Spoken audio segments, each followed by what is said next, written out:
বাঙালির ১২ মাসে ১৩ পার্বণ, আর সেই উৎসবের শুরুটাই হয় পয়লা বৈশাখকে কেন্দ্র করে। ১৪৩৩ বঙ্গাব্দকে স্বাগত জানাতে ৩ দিনের এক বর্ণাঢ্য সাংস্কৃতিক অনুষ্ঠানের আয়োজন করেছিল চ্যানেল ওয়ান।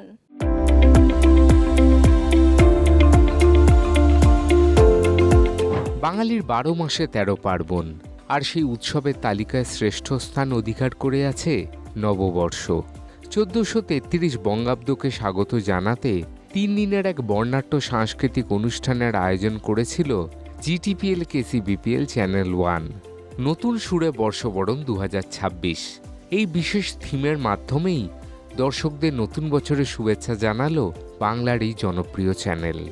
নববর্ষ উদযাপনের মূল উপজীব্য ছিল বাংলা চিরাচরিত লোকগান এবং আধুনিক বাংলা গানের এক অপূর্ব মেলবন্ধন। এবারের অনুষ্ঠানের প্রধান আকর্ষণ ছিল প্রখ্যাত লোকসঙ্গীত ব্যান্ড দোহারের মাটির গান। লোকজাঙ্গিকে তাদের পরিবেশনা দর্শকদের মোহিত করে। পাশাপাশি বর্তমান প্রজন্মের অন্যতম জনপ্রিয় শিল্পী সাত্তকী ব্যানার্জি তার দোতারা এবং নিজস্ব গায়কির ঢঙে অনুষ্ঠানে এক মোহময় আবহ তৈরি করেন। আসর মাতিয়ে দেন ফোক আর্টিস্ট দীপ চ্যাটার্জিও। ভেন্যু পার্টনার ব্লক টার্ফে উপস্থিত ছিলেন জিটিপিএল কেসিবিপিএল সংস্থার বিভিন্ন ডিরেক্টররা। সম্মাননা জানানো হয় বিভিন্ন শিল্পীদের। কিছুদিন আগেই আমরা হারিয়েছি সুর সম্রাজ্ঞী আশা ভোসলেকে, যার প্রতি শ্রদ্ধায় পালন করা হয় মোবাইলে আলো জ্বালিয়ে ১ মিনিট নীরবতার। গুণী শিল্পীদের সুরের মূর্ছনায় মেতে উঠেছিল চ্যানেল ওয়ানের স্টুডিও।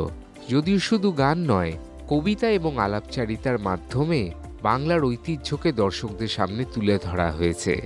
দর্শকদের বিনোদনের পাশাপাশি বাংলার কৃষ্টি এবং সংস্কৃতিকে ধরে রাখাই ছিল এই আয়োজনের প্রধান উদ্দেশ্য, যার মূল উদ্যোক্তা ছিলেন জিটিপিএল কেসিবিপিএল এর ম্যানেজিং ডিরেক্টর শ্রী বিজয় কুমার আগরওয়াল।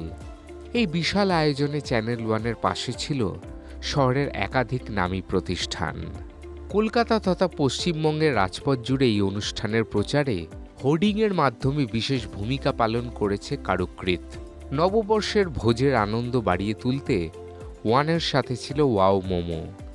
প্রিন্ট ও ডিজিটাল প্রচারে সহযোগী হিসেবে ছিল সংবাদপত্রের অগ্রগণ্য নাম এই সময়।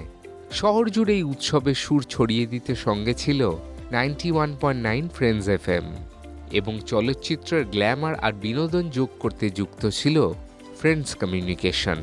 এই অনুষ্ঠানে উপস্থিত ছিলেন ফ্রেন্ডস কমিউনিকেশনের প্রযোজক ফিরদৌস আল হাসান। সামাজিক মাধ্যমে এই অনুষ্ঠানের ভিডিওগুলো ইতিমধ্যেই দর্শকদের প্রশংসা কুড়িয়েছে। লাইভ স্ট্রিমিংয়ে কয়েক হাজার দর্শক এই অনুষ্ঠানে ভার্চুয়ালি অংশগ্রহণ করেন। জিটিবিএল কেসিবিপিএল চ্যানেল ওয়ানের নতুন সুরে বর্ষবরণ ২০২৬ অনুষ্ঠানটি আরও একবার প্রমাণ করল কেন তারা দর্শকদের হৃদয়ের এত কাছে। ক্যামেরায় সরজিৎ কুণ্ডু, কমলেশ বিশ্বাস, চন্দন দেবনাথ এবং শুভজিৎ বসুর সঙ্গে সায়ন মুখার্জি, চ্যানেল ওয়ান।